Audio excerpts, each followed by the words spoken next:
see, we have to explain for us how he comes up to make beer and banana gin. Yeah.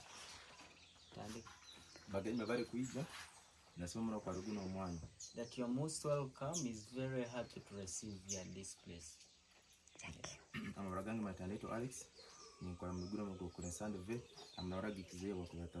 That is Alex.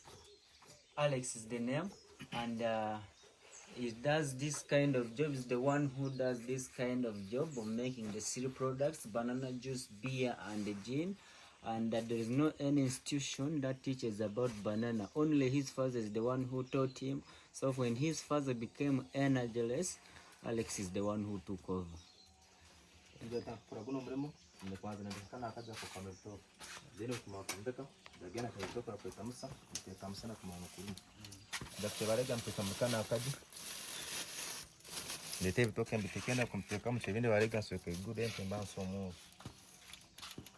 That after when you want to begin this kind of job, what you do, you first construct that kind of local store.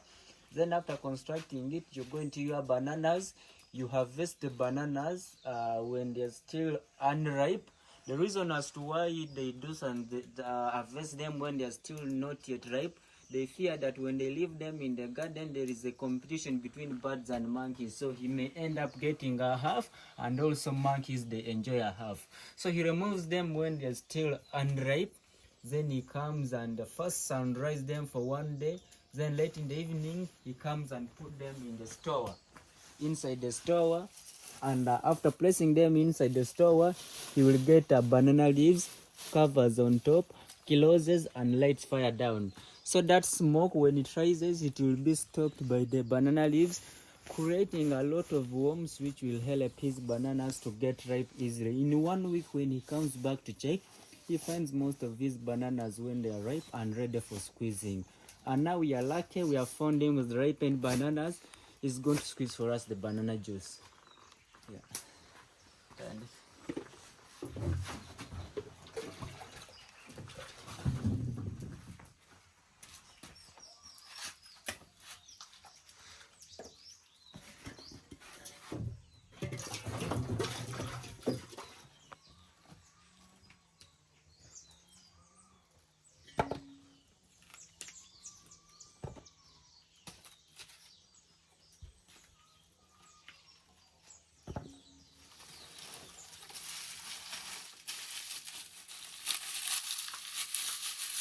So those bananas in the saucepan, when you try to squeeze them with your bare hands, they are slippery. They can easily escape through your fingers.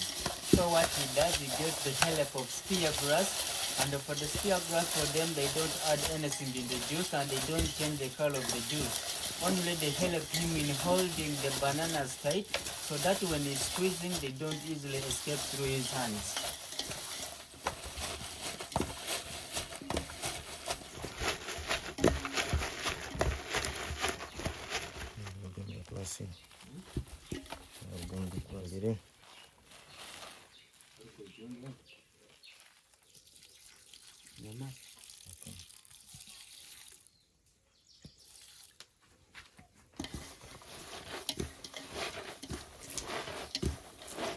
Welcome.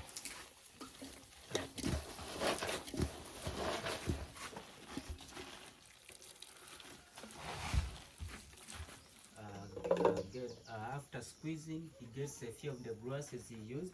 He puts it in this kind of local filter to trap some of the banana particles.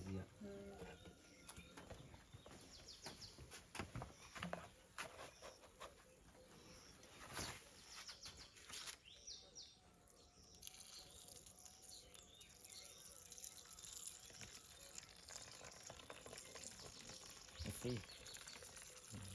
Yeah. Okay.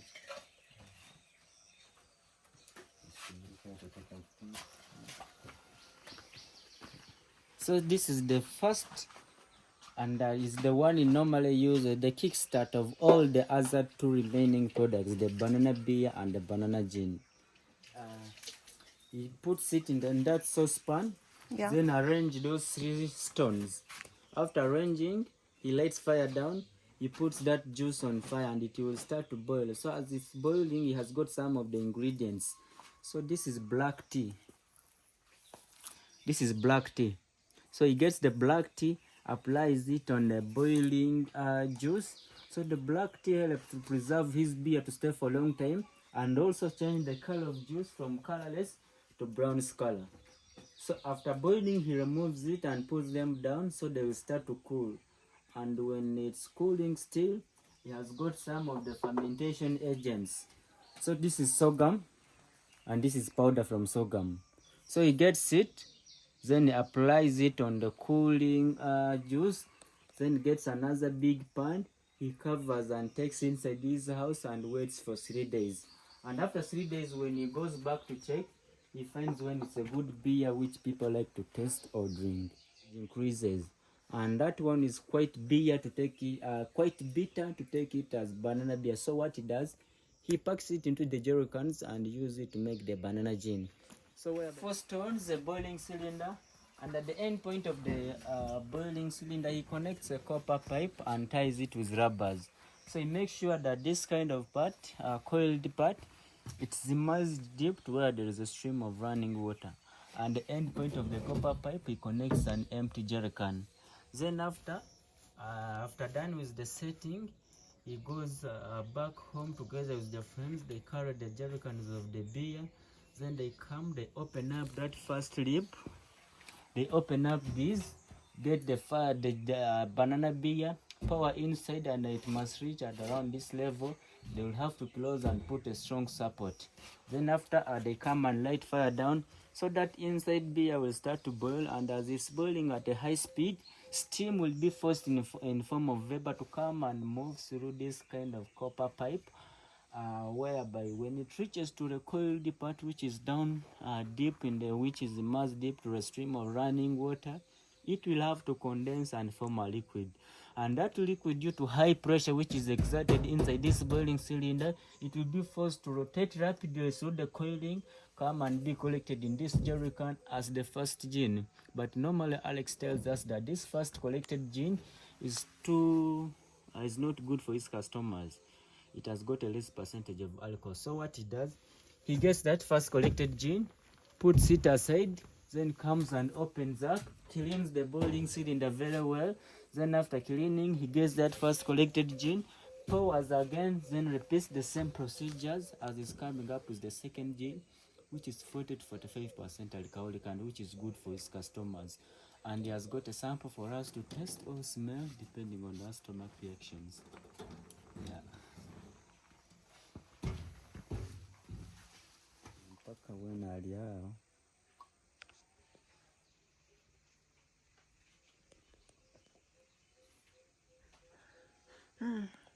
Good.